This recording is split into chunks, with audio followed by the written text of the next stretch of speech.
सभी दर्शकों को मेरा नमस्कार। मैं ओंगो रिव्यू हिंदी चैनल में आपका स्वागत करता हूं। आज हम the Lord of the rings of power के तीसरे एपिसोड की कहानी को रिव्यू करने जा रहे हैं, तो खुश रहिए और बने रहिए हमारे साथ। तीसरे एपिसोड की शुरुआत में हमें दिखाया जाता है कि ऑक्स ने अपने काम के लिए दक्षिण भूमि के लोगों और वहां के एल्फ सैनिकों को गुलाम बना लिया है। अरोंडिर को भी उन गुलामों में फेंक दिया जाता है, जहां उसकी मुलाकात मेधोर और उसके साथियों से होती है। यहाँ पर हम ऑक्स की सेना को देखते हैं, जो जमीन के अंदर रास्ता खोद कर आगे बढ़ने की कोशिश करते हैं, क्योंकि वो धूप में नहीं रह सकते। इसके बाद हम गैलाड्रियल और हॉलब्रांड को देखते हैं, जो कि एक जहाज पर होते हैं। जहाज के सभी लोग गैलाड्रियल और हॉलब्रांड को घूर कर देखते हैं। तभी एलेंडिन नाम का शख्स उनकी तरफ चलकर आता है। गैलाड्रियल से पूछती है कि ये जहाज किसका है। एलेंडिन कहता है कि डरने की कोई बात नहीं है, मेरे मालिक तुम्हारे सारे सवालों के जवाब देंगे। एलेंडिन ने गैलाड्रियल का खंजर भी ले लिया है। इसके बाद हमें खूबसूरत दृश्यों को दिखाया जाता है, जो करिश्माई कारीगरी के साथ बनाए गए हैं, जिन्हें देख गैलाड्रियल कहती है कि ऐसे खूबसूरत दृश्य केवल न्यूमेनोर में ही हो सकते हैं। न्यूमेनोर इंसानी राज्यों का पश्चिमी छोर है। वहां सभी नाव की मदद से तट तक पहुंचते हैं, जहां सभी लोग गैलाड्रियल को घूरते हैं। हॉलब्रांड गैलाड्रियल से कहता है कि मुझ जैसे इंसान ऐसी महान रियासतें कब से बनाने लगे। गैलाड्रियल कहती है कि ये इंसान तुम्हारे जैसे नहीं है। जब महायुद्ध हुआ तब तुम्हारे पूर्वज ने मॉर्गोथ का साथ दिया और इन लोगों ने एल्वस की तरफ से युद्ध में भाग लिया। वेलार देवताओं के इनाम के तौर पर उन्हें ये द्वीप दे दिया था। गैलाड्रियल कहती है कि कभी ऐसा भी समय था जब एल्वस बिना रोक टोक के यहाँ आ जाया करते थे। न्यूमेनोरियन और एल्वस एक परिवार की तरह रहते थे, लेकिन इसके बाद न्यूमेनोर ने हमारे जहाजों का आना बंद कर दिया और धीरे धीरे हमसे सारे संपर्क तोड़ दिए। एलेंडिल कहता है कि यहाँ भटक गए तो खतरे में पड़ जाओगे। हॉलब्रांड कुछ लोहारों को देखता है। एलेंडिल गैलाड्रियल और हॉलब्रांड को सब एक सभा में ले जाता है, जहां महारानी रेगेंट और उनके मंत्री फॉराजॉन उपस्थित होते हैं। कोई भी गैलाड्रियल को देखकर खुश नहीं होता है। गैलाड्रियल अपना परिचय देती है कि वो महाराज गिलगैलेंड की उत्तरी सेना की सेनापति है, और हॉलब्रांड कहता है कि वो दक्षिण भूमि से आया एक इंसान है। गैलाड्रियल कहती है कि न्यूमेनोर हमें दक्षिण भूमि जाने के लिए एक जहाज प्रदान करें, लेकिन फॉराजॉन उसे मना कर देती है, जिस पर गैलाड्रियल कहती है कि एल्फ की वजह से ही आपको ये द्वीप मिला है। क्या उसके बदले में आप हमें एक जहाज नहीं दे सकते? रानी कहती है कि हमारे पूर्वजों को ये द्वीप मुफ्त में नहीं मिला, इसके बदले हमने अपना खून बहाया है। गैलाड्रियल कहती है कि वो यहाँ से जाकर ही रहेगी, चाहे इसके बदले उसे किसी का खून ही क्यों ना बहाना पड़े। रानी गैलाड्रियल से गुस्सा हो जाती है और अपने सिपाहियों को उसे पकड़ने का आदेश देती है, लेकिन हॉलब्रांड सभा के गर्म माहौल को ठंडा करने की कोशिश करता है और कहता है कि हम कुछ दिन यहाँ रुकते हैं ताकि महारानी हमारे प्रस्ताव पर दोबारा से विचार कर सके। फॉराजॉन कहता है कि आप 3 दिन के लिए न्यूमेनोर के मेहमान हैं। कप्तान एलेंडिल वहां से जाने लगता है। तभी हॉलब्रांड उसके गले लगकर उसका शुक्रिया अदा करता है। गैलाड्रियल न्यूमेनोर छोड़कर दक्षिण भूमि जाकर ऑक्स से लड़ना चाहती है, लेकिन हॉलब्रांड यहीं रुककर आराम फरमाना चाहता है और गैलाड्रियल को भी यहीं रुकने को कहता है, और गैलाड्रियल को उसका खंजर वापस देता है जो उसने एलेंडिल से चुरा लिया था। महारानी और फॉराजॉन गैलाड्रियल को देख आपस में बातें करते हैं। फॉराजॉन रानी से कहता है कि आप इस मामले को जल्द हल करें और अपने पिता की गलती को मत दोहराना। महारानी मंत्री से कप्तान एलेंडिल के बारे में पूछती है। मंत्री बताता है कि ये एक शाही घराने से आता है और कर्म से एक समुद्री रक्षक है। इसका इसिल्डोर नाम का एक बेटा भी है जो इसके नक्शे कदम पर चल रहा है। तभी हमें इसिल्डोर को दिखाया जाता है, जो जहाज पर समुद्र रक्षक बनने की ट्रेनिंग कर रहा होता है। तभी उसका ध्यान समुद्र की तरफ जाता है, जो उसका नाम इसिल्डोर कहकर पुकारता है। वो उस आवाज में खो जाता है, जिस वजह से समुद्र में एक हादसा होते होते बच जाता है। इसिल्डोर अपने दोस्तों से बातें करता है कि 9 दिनों बाद समुद्री परीक्षा शुरू होने वाली है, जिसे पूरा करने के बाद हम 4 साल में अफसर बनेंगे। तभी इसिल्डोर की बहन एरियन उसके घोड़े को लेकर आती है। इसिल्डोर अपनी बहन को नजरअंदाज करके अपने घोड़े से मिलता है, जहां हमें पता चलता है कि एरियन चित्रकारी करती है। एरियन को देख इसिल्डोर का दोस्त वोलोंडिल उससे फ्लर्ट करने की कोशिश करता है। हमें श्वेत वृक्ष दिखाया जाता है। महारानी एलेंडिल से कहती है कि श्रद्धालुओं का ये मानना है कि श्वेत वृक्ष की पंखुड़ियों का गिरना एक अशुभ संकेत है। एलेंडिल कहता है कि अपने जिंदगी के फैसले शुभ या अशुभ संकेतों पर नहीं लेने चाहिए। महारानी एलेंडिल को तलवार देते हुए कहते हैं, तुम्हें गैलाड्रियल पर नजर रखनी होगी ताकि वो हमारे लिए मुसीबत ना बने। अब हमें दक्षिण भूमि का सीन दिखाया जाता है, जहां सूर्य की रोशनी निकलते ही आग तड़पते हुए अंधेरे की तरफ भागते हैं, और अरोंडिर मेघोर से कहता है कि यह रास्ता हार्डन की तरफ जाता है और शायद उससे आगे भी। यही वजह है हमें ऑक्स भी भनक भी नहीं लगी और वो सूर्य की रोशनी से भी बचे रहे। मेघोर कहता है कि ये ऑक्स किसी चीज की तलाश कर रहे हैं, शायद किसी हथियार की, जो इनके लिए जरूरी है। अपने सरदार को वो उस चीज को देने के लिए ये गांव के गांव तबाह कर रहे हैं। रेविन कहता है कि एक ऑक्स उस सरदार की पूजा करते हैं जिसका जिसका नाम अदार है, शायद वो मार्गोथ का उत्तराधिकारी हो सकता है। अराउंडर कहता है कि पर ऑक्स अपने सरदार को एल्वस की भाषा में क्यों बुलाएंगे। रेविन कहता है कि सोरॉन को प्राचीन काल से कई नामों से जाना जाता है। वो आगे कहता है कि जब सूरज की रोशनी तेज होगी तब हम सब यहाँ से भाग निकलेंगे। अगर हम में से एक भी बचकर भाग निकला तो वो विशाल सेना लेकर वापस लौटेगा और इन ऑक्स को खत्म कर देगा। तभी वहां पर ऑक्स आ जाता है और उन्हें खुदाई करने को कहता है। वो कहते हैं कि उनकी खुदाई के रास्ते में एक पेड़ आ रहा है, इसीलिए वो आगे खुदाई नहीं करेंगे और ये सभी ऑक्स का विरोध करते हैं। तभी वहां पर ऑक्स का सेनापति आता है और उनको पानी पीने के लिए देता है।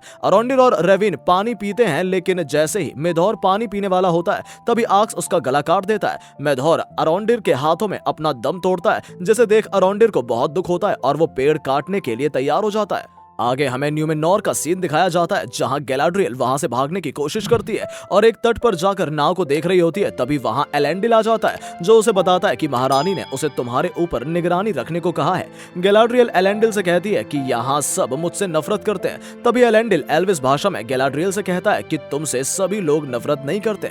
गैलाड्रियल उससे पूछती है कि उसने एल्विस भाषा कहाँ से सीखी है। वो कहता है कि उसके विद्या भवन में एल्विस भाषा सिखाई जाती है। गैलाड्रियल उससे पूछती है कि उसका विद्या भवन यहाँ से कितनी दूर है। गैलाड्रियल और एलेंडिल विद्या भवन की ओर जाते हैं। दूसरी तरफ हॉलब्रांड लोहार के पास जाकर काम मांगने की कोशिश करता है, लेकिन वो उससे कहता है कि शिल्प संघ की मुहर के बिना वो यहाँ काम नहीं कर सकता है। हॉलब्रांड तमर और उसके लोगों को शराब पिलाकर उनमें घुल मिल जाता है और बड़ी होशियारी से हॉलब्रांड तमर की शिल्प संघ की मुहर चुरा लेता है। लेकिन तमर को पता चल जाता है, जिस वजह से तमर के लोगों और हॉलब्रांड में लड़ाई हो जाती है। हॉलब्रांड तमर और उसके लोगों को बहुत मारता है, लेकिन सिपाही हॉलब्रांड को पकड़कर जेल में डाल देते हैं।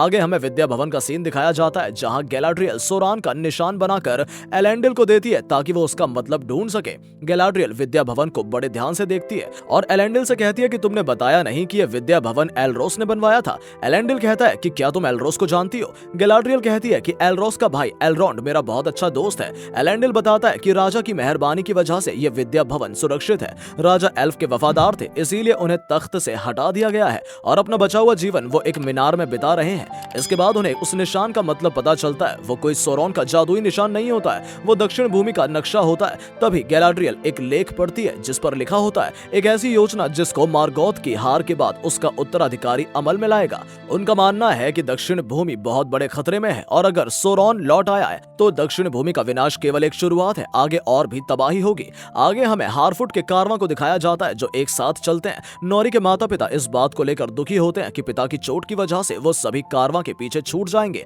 लेकिन दोनों एक दूसरे को हौसला देते हैं। नोरी सैडोक की किताब चुराना चाहती है ताकि वो उन अनजान शख्स के तारों की जानकारी को ढूंढ सके, लेकिन पॉपी उसे रोकती है। नोरी सैडोक की किताब से तारे का नक्शा निकालने की कोशिश करती है, लेकिन सैडोक वहां आ जाता है, पर पॉपी की मदद से नोरी उस नक्शे को चुरा लेती है। समारोह में खुशियां और फसल उत्सव एक परंपरा है जो हारफुट को आगे आने वाले कठिन प्रवास के लिए तैयार करने में मदद करती है।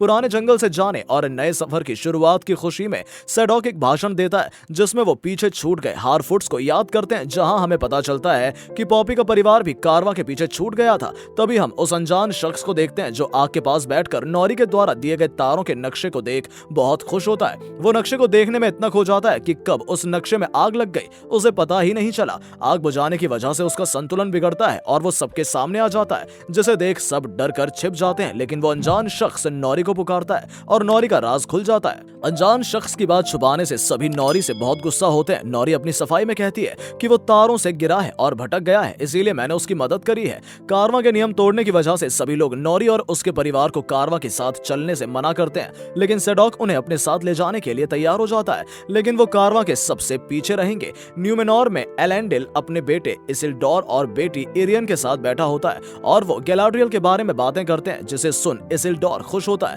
लेकिन इरियन गुस्सा होती है। एलेंडिल कहता है कि वो मध्य धरती जाने के लिए जहाज का इंतजार कर रही है। इसिल्डोर अपने पिता से कहता है कि वो इस बार समुद्री परीक्षा में नहीं जाना चाहता है, जिसे सुन एलेंडिल को बहुत गुस्सा आता है और वो अपने बच्चों पर चिल्लाता है। तभी इरियन के लिए एक संदेश आता है जिसे देखने वो वहां से चली जाती है। इस बीच एलेंडिल इसिल्डोर को समुद्री परीक्षा में जाने के लिए समझाता है, लेकिन इसिल्डोर एलेंडिल की बातों को समझना ही नहीं चाहता है। एलेंडिल इसिल्डोर से कहता है कि 9 दिन बाद समुद्री परीक्षा शुरू होगी और तुम्हें उसमें जरूर भाग लेना पड़ेगा, जिसे सुन इसिल्डोर खुश नहीं होता है। तभी इरियन एलेंडिल को एक संदेश के बारे में बताती है कि वो शिष्या बन गई है और शिल्पकारों की संघ में शामिल हो गई है। ये सब इसिल्डोर की वजह से हुआ क्योंकि उसने ही मुझे दोबारा कोशिश करने को कहा था, जिसे सुन एलेंडिल बहुत खुश होता है, लेकिन इसिल्डोर वहां से गुस्से में चला जाता है। इसके बाद हमें गैलाड्रियल को दिखाया जाता है जो हॉलब्रांड से मिलने जेल में आती है। गैलाड्रियल हॉलब्रांड को एक कागज देती है जिस पर एक निशान बना होता है, लेकिन हॉलब्रांड निशान देख कहता है कि मैंने ये निशान एक लाश पर देखा था।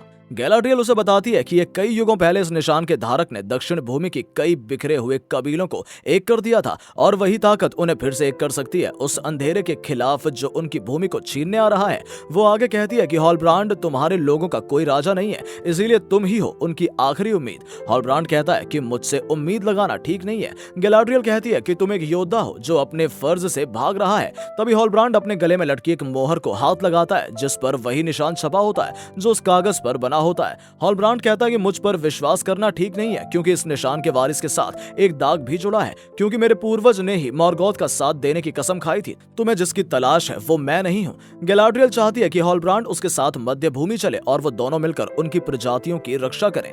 तभी महारानी रेगेंट अपने पिता से मिलती है और कहती है कि पिताजी, जिस पल का हमें डर था वो वक्त आ गया है और वो एल्फ भी आ चुकी है। तभी हमें हारफुट के कारवां को दिखाया जाता है जिसमें सबसे पीछे नॉरी और उसका परिवार होता है। पॉपी गाड़ी को रोकती है और नॉरी उसके पिता को देखती है जो अपनी गाड़ी को नहीं खींच पा रहे हैं। तभी वो अनजान शख्स उनकी मदद करता है और वो कारवां के साथ चलने लगते हैं। इसके बाद हमें दक्षिण भूमि को दिखाया जाता है। जब सूर्य की रोशनी तेज होती है तब अरांडिर और उसके साथी आर्क्स के चंगुल से भागने की कोशिश करते हैं ताकि वो एक सेना बुला सकें और आर्क्स को खत्म कर सकें, और वो अपनी जंजीरें तोड़ने की कोशिश करते हैं। तभी एक एल्फ की जंजीर टूट जाती है और वो भागने की कोशिश करती है, लेकिन आर्क्स उसे मार देता है। इसके बाद ऑक्स जंजीर से बंधे एल्फ को अपनी तरफ खींचने लगते हैं। क्योंकि सूर्य की रोशनी बहुत तेज होती है इसीलिए ऑक्स झोपड़ी से बाहर नहीं आ सकते हैं। तभी अरांडिर उनके द्वारा बनाई गई झोपड़ी को कुल्हाड़ी से तोड़ देता है और सूर्य की रोशनी उन ऑक्स पर पड़ती है और वो ऑक्स तड़पने लगते हैं।